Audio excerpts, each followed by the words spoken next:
Hello, my name is Andreas Hannes and I'm a choreographer based in Amsterdam. I'm originally from Greece, and before I started doing dance, I studied music and specialized in classical percussion. In general, in my work, I view the body as a source of vibration and tempo rhythms that, together with the environment and other bodies, they create a beat. And this beat is what moves us through different energies and stories. Today I'm going to give you a comprehensive tutorial on the skipping practice that I have been developing since 2017. Skipping as in skipping down the street. Skipping is a historical motion for the human body, and it relates to a bodily experience that everyone knows. It originates in our childhood, because as kids, we naturally skip as a way of expressing our enthusiasm for life and as a way to cover the distance and also understand how our body can travel through space in a joyful way. You can see it in the streets, in folk, street, club and ballet dances, and it's also there on TV when adults get really excited, like this. Usually it lasts for a short amount of time, but in this practice we extend the duration of how long we skip. This is because we question what it means to move forward, to invest in our engagement and the future that will meet us along the way. I will make this tutorial in 4 chapters. We will investigate how skipping works front and back, with turns, curves and tilts, additions, and then in relation to the environment and other bodies. Last note before we begin. I want to say that the practice of skipping that I'm proposing is aiming to bring vitality to bodies and the space. We're taking a move that we already know and we are opening it up to see how it can create new things and new beginnings. So I want to invite you to allow yourself to open space and time to experience yourself in transition and in change. We love to express and perform, mostly because we can feel alive and discover new things about ourselves, and this is the case here as well. So enjoy skipping, but stay grounded and focused, and try to understand what it means to travel and move through space and with the skipping. Allow that it transforms you. All right, chapter number 1. Front and back. Before any training, I will always start by simply skipping for 10 minutes uninterrupted. I suggest that you do the same for yourself or if you're leading a group. 2 rules. 1. Always follow the beat of the music with your skip. 2. Best is if you skip first in a circle around the room that you are, or even outside, so you don't have to think where exactly you're going. And you can get lost in the skipping and feel like you're almost meditating, preparing your body and your energy, feeling the room and the others. Then gradually you can start being playful if you like it.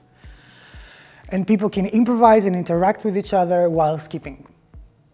Always think, how can I organize space and how can I communicate with my colleagues and audiences in a clear manner through what I do? So when can we say that we are skipping? Skip is a jump. It's a jump on one foot. So basically what we do is we keep on jumping until we see that there is a double tap between your foot and the floor. So you can skip by having the weight on the front of the foot, or you can also have it on your heel. You can have your knees closed or open. You can articulate them more, according to how you feel. You can jump higher, skip higher, or you can skip lower. In general, you focus on how the body parts are dealing with the movement. There is no wrong movement because we need the flexibility to adjust accordingly when we are crossing a space with speed and meeting other bodies. The only thing I ask you is to keep your body ready for movement. This means that you don't allow the hands or any part of your body to take you out of your axis, out of your balance. Be precise with the movement and don't spend too much energy because we need to have stamina for continuing for a long time. I want to ask you to activate a bit your torso muscles, as if you are pushing space or pushing air through the room as you skip. This makes the skipping more distinct and visible. Going backwards, there are two ways. You keep the hip and the head in the same line. I hold my connection with the ceiling and the hip is towards the ceiling. Or I can allow the hip to swing.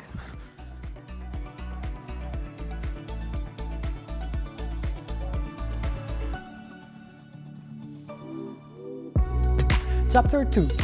Turn, curve and tilt. First thing to try is to see what it means to do a 90-degree sharp turn, as if you are through a video game playing Tetris with the room. I usually do this by sliding my foot, and I try to practice to do it with my right foot or my left foot. Feel as if you are a door that is slamming. So hit the corner and allow yourself to be surprised with what you will see and encounter once you turn. For the curves, it's quite easy to understand that we just, actually instead of doing a 90-degree corner, we just curve it. But as we curve it, there is the possibility to tilt.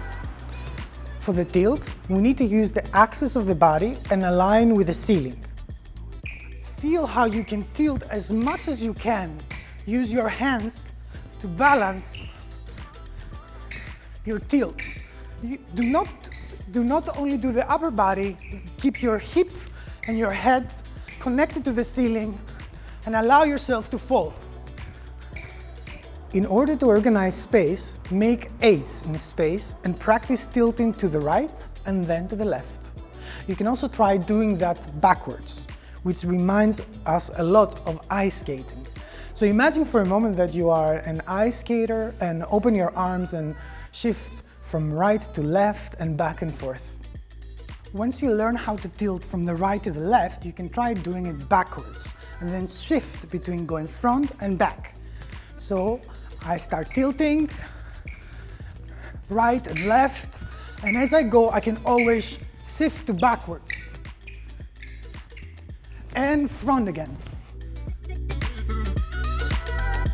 Chapter 3. Additions. We can do twirls or pirouettes or any kind of other jump while we are skipping. Try first with walking and then practice how to do it while skipping and how to land back in the skipping. The best way to train it is I start by doing it in walking and I turn around myself. I'm on the ground, and slowly I bring the skipping and I turn and I turn. And then I start try to make them bigger. I use the hands to come in and out to help me balance. Whatever technique you have here, whether that is ballet or not, you can do all kinds of different things as long as you land back into the skipping. Other additions are the shuffle, where we actually shift foot from right to left. There's the running man that we usually know from other dances. There are accents, so that means to actually give weight to one foot or the other in order to differentiate in rhythm. And there's also different tempos. We can skip faster, double time, or slower.